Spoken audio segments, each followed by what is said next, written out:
Καλώς ήρθες στην ενότητα για τη μακροπρόθεσμη επιτυχία. Έφτασες μέχρι εδώ γιατί κατάφερες κάτι σημαντικό. Βγήκες από τη μοναξιά και έχτισες μια σχέση. Τώρα έρχεται η δεύτερη πρόκληση, εξίσου κρίσιμη με την πρώτη προσέγγιση. Πώς κρατάς ζωντανή την έλξη όταν το πρώτο ξύπνημα έχει περάσει και έχει μπει η ρουτίνα.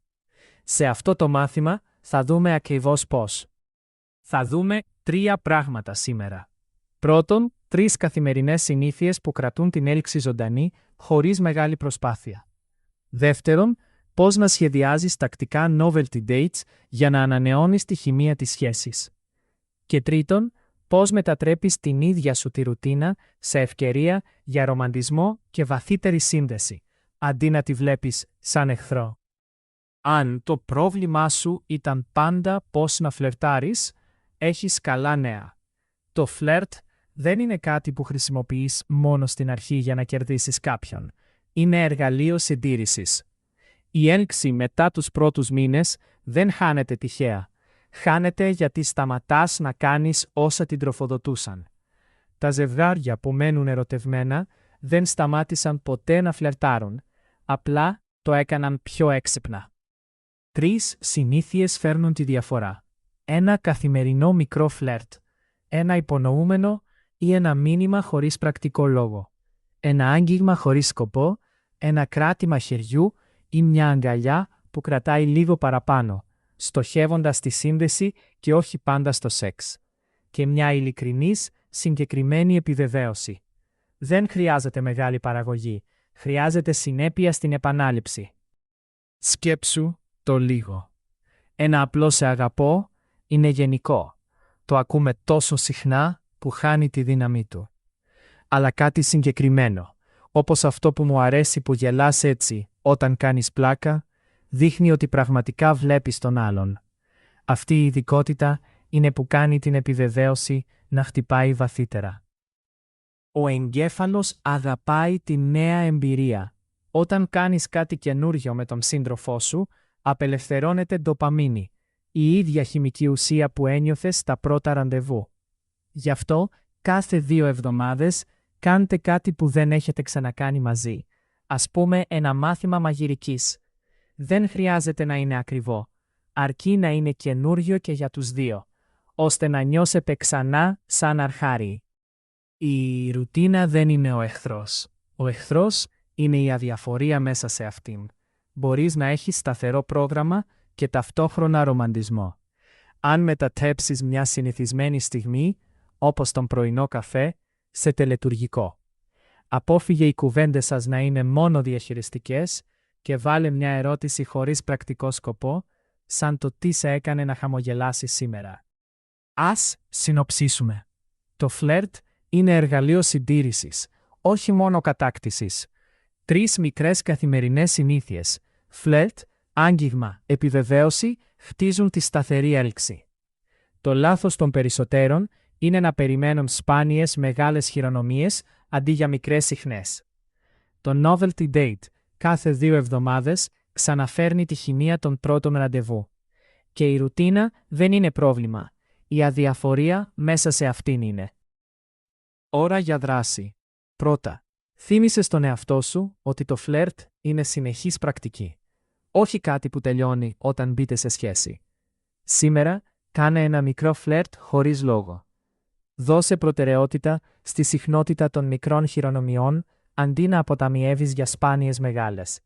Και άνοιξε τώρα το ημερολόγιό σου, κλείσε το πρώτο novelty date σαν ραντεβού που δεν αναβάλλεται.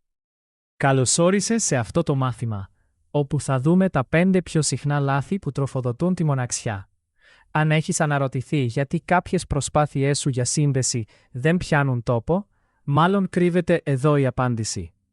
Ας δούμε τι μπορεί να αλλάξει. Σε αυτό το μάθημα θα αναγνωρίσουμε μαζί τα 5 πιο συχνά λάθη πίσω από τη μοναξιά.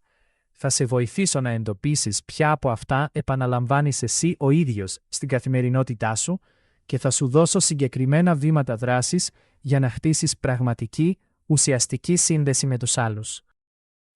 Το πρώτο λάθος είναι να περιμένεις παθητικά να σε προσεγγίσουν οι άλλοι. Η σύνδεση σπάνια συμβαίνει μόνη της. γιατί κι οι άλλοι είναι συνήθως διστακτικοί ή απασχολημένοι. Η λύση είναι να κάνεις εσύ το πρώτο βήμα, να στείλεις εσύ το μήνυμα. Αυτό δεν είναι απελπισία, είναι ωριμότητα και αυτοπεποίθηση.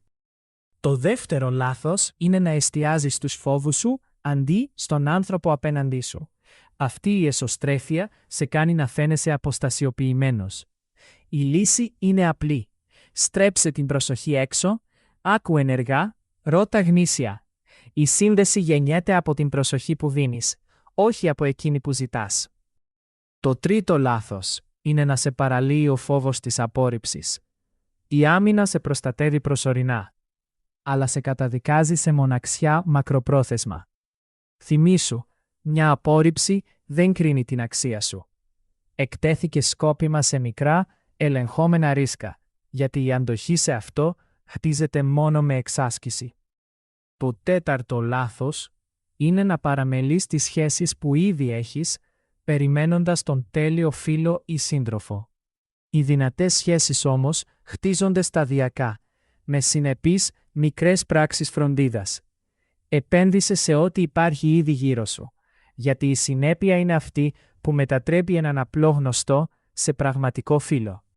Και το πέμπτο λάθος είναι να εγκαταλείπεις μετά τις πρώτες αποτυχίες.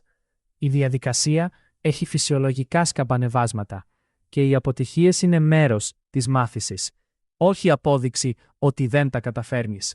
Κάθε αλληλεπίδραση σε κάνει καλύτερο. Όσοι επιμένουν σταθερά είναι αυτοί που τελικά χτίζουν το κοινωνικό περιβάλλον που θέλουν. Ας τα συνοψίσουμε.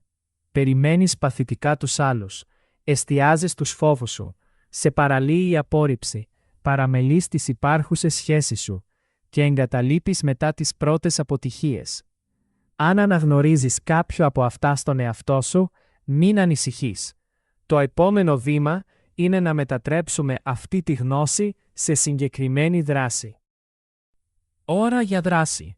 Αυτή την εβδομάδα κάνε εσύ το πρώτο βήμα με κάποιον, στέλνοντάς του ένα μήνυμα. Στην επόμενη συζήτησή σου, κάνε 3 γνήσιες ερωτήσεις και άκου προσεκτικά. Ρίσκαρε κάτι μικρό καθημερινά για να χτίσεις ανθεκτικότητα. Και επικοινώνησε ξανά με κάποιον που έχεις παραμελήσει. Φτάσαμε στο τελευταίο μάθημα και είναι ίσως το πιο σημαντικό. Όλα όσα έμαθες μέχρι τώρα θα ξεχαστούν σε 2 εβδομάδες αν δεν τα βάλεις σε ένα σύστημα. Σήμερα φτιάχνουμε μαζί τον προσωπικό σου οδικό χάρτη, αυτόν που μετατρέπει τη γνώση σε συνήθεια και τη συνήθεια σε μια ζωή χωρίς μοναξιά. Σε αυτό το μάθημα θα σχεδιάσεις το προσωπικό σου πλάνο 30 ημερών με μετρήσιμους εβδομαδιαίους στόχους. Θα δημιουργήσεις ένα ημερολόγιο καταγραφής για κάθε προσέγγιση που κάνεις και θα μάθεις πώς να μετατρέψεις όλο αυτό σε τρόπο ζωής μέσα από τακτική ανασκόπηση και συντήρηση. 3 κομμάτια, 1 σύστημα. Πάμε να τα δούμε ένα-ένα. Θέλω να είμαι ειλικρινής μαζί σου. Η γνώση χωρίς δομή εξατμίζεται. Ξεχνάς τα πάντα σε 2 εβδομάδες αν δεν τα εφαρμόσεις μεθοδικά. Το μεγαλύτερο εμπόδιό σου ήταν πάντα το πώς να ξεκινήσεις μια συζήτηση χωρίς να νιώθεις αμήχανα. Γι' αυτό δεν σε αφήνω με θεωρία. Σε αφήνω με ένα πλάνο 30 ημερών που δίνει δομή στα πάντα και χτίζει συνήθεια αντί για ξεχασμένη πληροφορία. Ένα πλάνο χωρίς αριθμός είναι απλώς μια ευχή. Την πρώτη εβδομάδα κάνεις 5 προσεγγίσεις. Ένα απλό καλημέρα για να σπάσεις τον πάγο. Τη δεύτερη ανεβαίνεις σε 8, με στόχο 3 συζητήσεις να κρατήσουν. Τις εβδομάδες 3 και 4 φτάνεις στις 10, με στόχο επαφές και τελικά ένα πραγματικό ραντεβού. Οι αριθμοί σε πάνε από τον φόβο στην άνεση σταδιακά, χωρίς να σε καίνε. Αυτό που δεν μετράς, δεν βελτιώνεται. Γι' αυτό το ημερολόγιο είναι το μυστικό σου όπλο. Για κάθε προσέγγιση κατέγραψε πού και πότε έγινε, το ακριβές άνοιγμα που χρησιμοποίησες, πώς αντέδρασε το άτομο και τι θα άλλαζες την επόμενη φορά. Χωρίς καταγραφή, μαντεύεις. Με καταγραφή, ξέρεις. Έτσι ανακαλύπτεις ποια ανοίγματα δουλεύουν και πότε έχεις καλύτερα αποτελέσματα. Κάθε Κυριακή αφιέρωσε μόλις 15 λεπτά να διαβάσεις τις σημειώσεις της εβδομάδας. Ρώτησε τον εαυτό σου, ποιο μοτίβο επαναλαμβάνεται, θετικό ή αρνητικό. Δεν αρκεί να καταγράφεις, πρέπει και να επιστρέφεις στα δεδομένα σου για να βγάλεις συμπεράσματα. Αυτή η μικρή συνήθεια είναι που σε κάνει να εξελίσσεσαι γεωμετρικά, αντί να μένεις στάσιμος επαναλαμβάνοντας τα ίδια λάθη. Το μάθημα τελειώνει, αλλά η ζωή σου με σύνδεση μόλις ξεκινά. Το λάθος των περισσότερων είναι να σταματούν στην πρώτη επιτυχία και μετά να ξαναγυρνούν στην απομόνωση. Η λύση είναι να το κάνεις τρόπο ζωής. Μετά τις 30 μέρες, 3 έως 5 προσεγγίσεις την εβδομάδα, κράτα το ημερολόγιο ζωντανό και κάνε ανασκόπηση κάθε 3 μήνες. Η σύνδεση είναι δεξιότητα που καλλιεργείς, όχι προορισμός. Ας συνοψίσουμε. Η γνώση χωρίς δομή εξατμίζεται. Γι' αυτό χρειάζεσαι ένα σύστημα. Ένα πλάνο χωρίς αριθμούς είναι μια ευχή. Γι' αυτό βάζεις μετρήσιμους στόχους. Αυτό που δεν μετράς δεν βελτιώνεται. Γι' αυτό κρατάς ημερολόγιο. Κάθε Κυριακή κάνεις 15 λεπτή ανασκόπηση για να δεις τα μοτίβα σου. Και μετά τις 30 μέρες μετατρέπεις όλο αυτό σε μόνιμο τρόπο ζωής. Ώρα για δράση. Δεσμεύσου σήμερα να μετατρέψεις τη γνώση σου σε ένα δομημένο πλάνο 30 ημερών. Γράψε τώρα τους 4 εβδομαδιαίους στόχους, 5, 8, 10 προσεγγίσεις. Κάνε την πρώτη σου καταχώρηση στο ημερολόγιο σήμερα, ακόμα και από παλιότερη προσέγγιση. Και βάλε υπενθύμηση για κάθε Κυριακή για τη 15 λεπτή ανασκόπηση. Το σύστημα είναι έτοιμο. Τώρα το ζεις.